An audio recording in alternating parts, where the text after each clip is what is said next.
This movie starts with Marion Venner, who is the CEO of A.I.wife, a tech company specializing in creating companions for people. He is promoting their products and services on television, and how much comfort his creations can bring to their owners. As it turns out, these specially programmed females are artificial intelligence robots, uploaded with people's memories. Next, a man named William visits A.I.wife, and Marion praises his role in the company. William is an agent of this tech company, and he is there to pick up his robot. He walks into a room where a lady is. Meredith is already prepared for him to take home. William recently lost his wife, and A.I.wife gives him a second chance with Meredith in a beautiful home. He recalls the day he first met Meredith. She came to visit him, which was part of her advocacy to end the wifelike, something she had always disagreed with. However, life can be funny because the same company has just given her another chance at life. William takes her home and shows her how to be his wife, and she remembers being his wife. They eventually spend some time holding hands. After holding hands, William wants her to spend the whole night with him in bed, but she reminds him that she needs to charge her battery overnight. When she goes to the room, where she sees a mysterious man wearing a mask watching her from a tree nearby. However, before she figures out who he is, he leaves quickly. She also finds several diaries belonging to the original Meredith and briefly flips through them before berating herself. The next day, when she is making breakfast for William, she sees some citizens criticizing Wifelike and later learns that some companions have disappeared.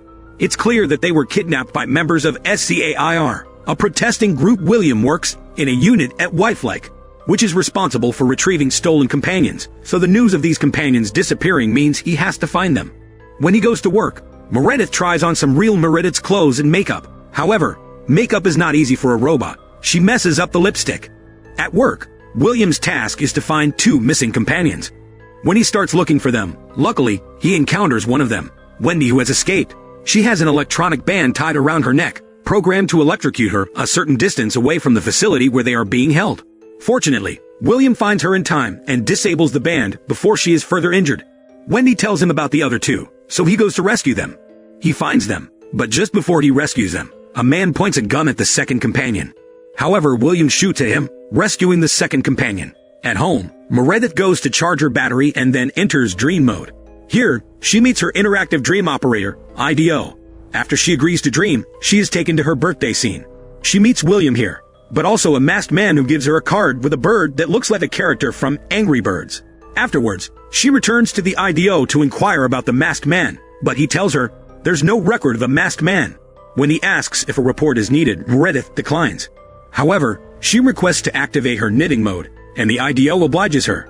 Using this new skill, she knits a pillow with a picture of the bird from the card the masked man gave her.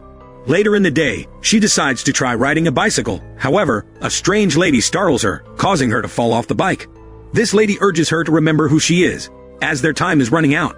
Bafflingly, Meredith tells William about this, but he disregards it, and tells her that many women despise companions because they take husbands away from them. Meredith then presents the knitted gift to William. However, he doesn't seem very excited. He tells her that Meredith never knew how to knit. Later that night, Meredith encounters the IDO while preparing to dream, but some of her dreams are locked. The IDO decides to give her a random dream, where she meets William. However, the man in the mask appears before her, not William. Meredith is panicking and asks him why he is following her. She tells him she doesn't remember him, so he grabbed her, as if shaking her could shake her memory. At the same time, William wakes her up. She asks him about the masked man, but he tells her not to worry about him, because she just had a nightmare. Meredith begins researching her old journals, because she really wants to know why the masked man is after her, especially after he tells her that he knows everything about her, including the things she has forgotten. One day, William is called to find a missing companion, Lisa. He tracks her to an apartment where she works and goes in to pick her up. However, she has now changed her appearance and name, and refuses to return with William. Furthermore, she tells him that she doesn't like her current owner. William instructs her to go back, but she tells him that she ran away voluntarily and no matter how many times she is reprogrammed, she will not love her owner. They talk about being friends. William is unresponsive, so Lisa is forced to leave. However, she runs away and decides to jump from a height to end her life. Back home, the mysterious Lady Louise visits Meredith.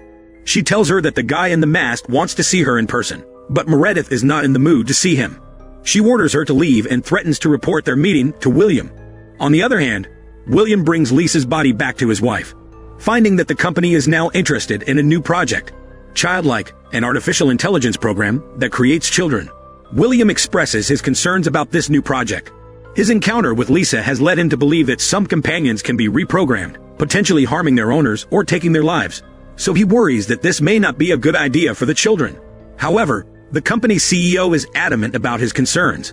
Later, Meredith knits another Angry Birds pillow for her William, but from his face, William doesn't appreciate it much. She tells him about her meeting with Louise, so he calls his companion Jack home. When Jack arrives, they devise a plan to let Meredith sleep so they can find the masked man Keen's address. They put her to sleep, and the IDO takes her and Keen to a dreamlike place. While she is dreaming, Jack and William monitor her dreams. In the dream, Keen finally removes his mask, revealing that their memories have been wiped out. Then he gives her an address to see him as soon as she wakes up. When she wakes up, she finds William and Jack preparing to go to the place Keen gave her. Meredith is a little confused. She tells them that she remembers Keen's face, but William tells her to stay home because he and his partner are going to Keen's address. Upon arrival, they find the trap there. He is already gone. William rushes home and finds Meredith. She says that Keen left a book at their doorstep, but didn't harm her. She believes that he might not be a terrifying person. However, William tells her that Keen has used her for some malicious activities, including bombings. William decides to follow Meredith to the Dreamland to look for Keen, as he has always been hard to catch. Jack warns him of the risks of doing so, because if something goes wrong, it could cause permanent damage to his head. William agrees to take the risk and continues to enter Meredith's dream. He finally encounters her in Keen's dream, and after telling Meredith to run away, he begins to fight with Keen. Unfortunately, Meredith disappears in the forest and seeks help from the IDO. The IDO moves everyone in the forest to a new scene. Here he tells everyone to leave because he is preparing to continue his fight. Keen says that Meredith will eventually remember everything, but William says that he is prepared to continue erasing her memory. Meredith hides in the distance, watching the two fight, inadvertently hearing William's voice.